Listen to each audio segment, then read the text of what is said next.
ارے ارے اب کیا ہوگا؟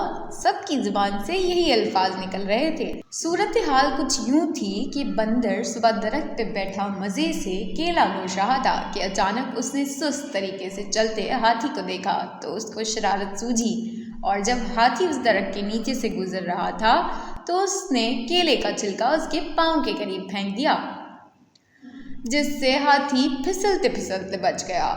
اور جب اوپر بندر کو دیکھا تو غصے سے سونڈ لہرائی اور زور سے درخت پر ماری۔ بندر کی جرأت نہ پڑی کہ دوسرے درخت پہ چھلانگ لگا سکے، اور دوسرا مسئلہ یہ کہ درخت بھی کچھ فاصلے پر تھا، اور جب ہاتھی نے اپنے پاؤں سے درخت کو جھٹکا دیا تو شرارتی بندر کو جان کے لالے پڑ گئے۔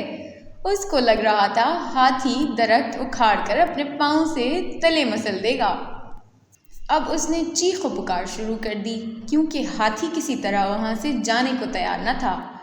اس نے اپنے تمام دوستوں کو آوازیں دی، وہ سب اکٹھے ہو گئے۔ وہ خود بھی ہاتھی کے قریب جانے سے ڈر رہے تھے، کیونکہ ہاتھی کا غصہ عروج پہ تھا۔ درخت کی شاخیں ٹوٹ چکی تھیں۔ بندر خوفزدہ چلاتا اوپر والی ٹہنی سے چمٹا ہوا تھا اور بچاؤ بچاؤ کی آواز لگا رہا تھا۔ آج تو جنگل کا بادشاہ شیر بھی دوسرے جنگل کی سیر کے لیے گیا ہوا تھا۔ اب مزید کوئی بھی اس کو ہاتھی کے خطرناک تیور سے بچا نہیں سکتا تھا۔ ہاتھی دراصل بندر کو اس کی شرارتوں اور فضول حرکتوں کا آج مزہ سکھانا چاہتا تھا۔ لومڑی کے ذہن میں اچانک اس مسئلے کا حل آیا۔ وہ فوراً جانوروں کے پاس گئی اور بتایا کہ اس صورتحال پر کیسے قابو پایا جا سکتا ہے اور بندر کی جان خلاصی کروائی جا سکتی ہے۔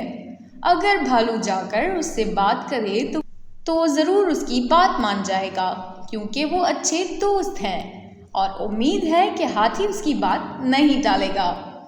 سب اس کی بات پر متفق ہوئے اور بھالو سے کہا کہ اس موقع پر بندر کی مدد کرے اور اس کو ہاتھی سے معافی دلوا دے۔ بھالو سر ہلاتا درخت کی طرف بڑھا، جس کی طرف ایک دو شاخیں ہی رہ گئی تھی، اور بندر کو اپنی موت سامنے نظر آ رہی تھی۔ بھالو ہاتھی کے قریب آیا اور اس کی منت سماجت کی اور یقین دلایا کہ آئندہ بندر ایسی کوئی حرکت نہیں کرے گا۔ اب تم غصہ ختم کرو، اور اس کو وہاں سے ہٹا کر دوسری طرف لے گیا اور بندر سے کہا، نیچے اترو اور اپنی شرارت کی معافی مانگو اور وعدہ کرو کہ آج کے بعد کسی کو تنگ نہیں کرو گے۔